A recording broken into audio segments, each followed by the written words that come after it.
আসসালামু আলাইকুম, সবাইকে স্বাগতম। প্রিয় শিক্ষার্থী বন্ধুরা, আমরা যখন এই সংখ্যা পদ্ধতির বিভিন্ন অঙ্কের স্থানান্তর করি, সেই ক্ষেত্রে এই যে একটা অক্টাল সংখ্যা, এই পয়েন্টের পূর্বের অংশকে বলে পূর্ণ সংখ্যা, পরের অংশকে বলে ভগ্নাংশ সংখ্যা, আর মাঝখানের পয়েন্টকে বলে রেডিক্স পয়েন্ট। তো এই ভগ্নাংশ সংখ্যাটির দশমিক মান কীভাবে নির্ণয় করব? অনেক সহজ, লক্ষ্য করি। তো আমরা প্রথমে এখানে লিখে দিলাম প্রশ্নটা। এবারে প্রত্যেকটা প্রতীককে ভিত্তি 8 দ্বারা গুণ করব। যেমন এই 2কে ভিত্তি 8 দ্বারা গুণ করব যোগ, এই 0কে ভিত্তি 8 দ্বারা গুণ করব যোগ, এই 3কে ভিত্তি 8 দ্বারা গুণ করব যোগ। তবে আমরা একটা কাজ করতে পারি, এটুকু এই ব্র্যাকেটের মধ্যে রাখতে পারি। পয়েন্টের পূর্বে যে অংশটুকু আছে 1 2 3, এই 3টা সংখ্যা তো গুণ করেছি, এটুকু বোঝার জন্য ব্র্যাকেটে রাখতে পারি, যাতে বুঝতে পারি যে এটা পূর্ণ সংখ্যা, সেই জন্য। তারপরে পয়েন্ট যেখানে আছে সেখানে প্লাস দিব। এরপরে এই 5কেও ভিত্তি 8 দ্বারা গুণ করব, অর্থাৎ সবগুলোকে 8 দ্বারা গুণ করেছি। এরপর পাওয়ার লিখব। পাওয়ার লেখার সময় এই যে পূর্ণ সংখ্যা আছে না, এদিক থেকে 8-এর উপরে পাওয়ার লিখব, 0 1 2 এইভাবে। আর পয়েন্টের পরে যেটি ছিল এই যে এটাকে -1, আরও যদি থাকতো -2 3 4 এরকম হতো। অনেক বইতে তোমরা দেখবে এইটা একবার করে নিয়েছে, এইটা আরেকবার করেছে, পরে দুইটা আলাদা যোগ করেছে।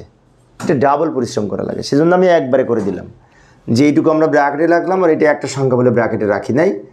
এবার আমরা সরল করব।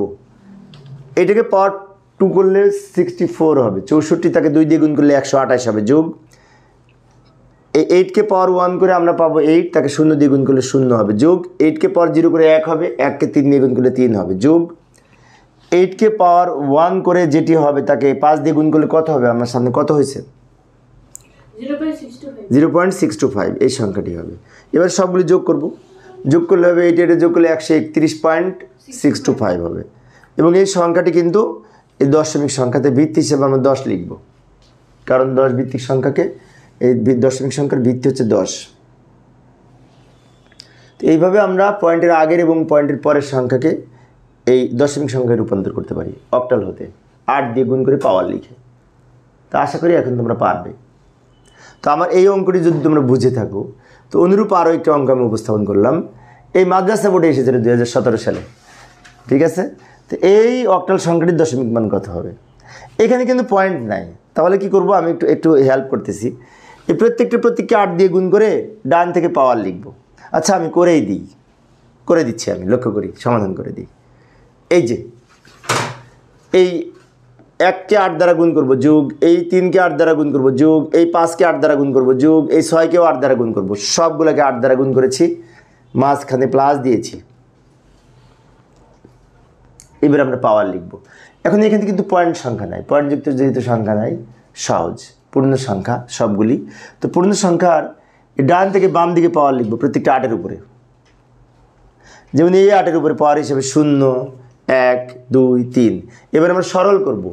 8কে পাওয়ার 3 করে আমরা যা পাবো তাকে 1 দিয়ে গুণ করলে হবে 512, যোগ 8কে পাওয়ার 2 করে হবে 64, তাকে এই 3 দিয়ে গুণ করলে হবে 192, যোগ 8কে পাওয়ার 1 করে 8, তাকে 5 দিয়ে গুণ করলে 5 8 40, যোগ 8কে পাওয়ার 0 করে হবে 1, তাকে 6 দিয়ে গুণ করলে 6, সমান এই সবগুলো যোগ করে এই সংখ্যাটি পাবো। এই সংখ্যাটির দশমিক সংখ্যাতে ভিত্তি হিসেবে 10 লিখব। এইভাবে আমরা অক্টাল থেকে দশমিক সংখ্যা রূপান্তর করতে পারি। অনেক সহজ, তাই না? তো প্রিয় শিক্ষার্থী বন্ধুরা, এই ছিল আমার আজকের আলোচনার বিষয়। এইবার আমি তোমাদের অবশ্যই একটি বাড়ির কাজ দিব। এই যে ABD, এটা কিন্তু এই 16 ভিত্তিক হেক্সাডেসিমাল সংখ্যা, এটার দশমিক মান কত হবে? তো তোমরা যদি চেষ্টা করে পারো তাহলে করবে, না পারলে আমি পরে ক্লাসে করানোর চেষ্টা করব।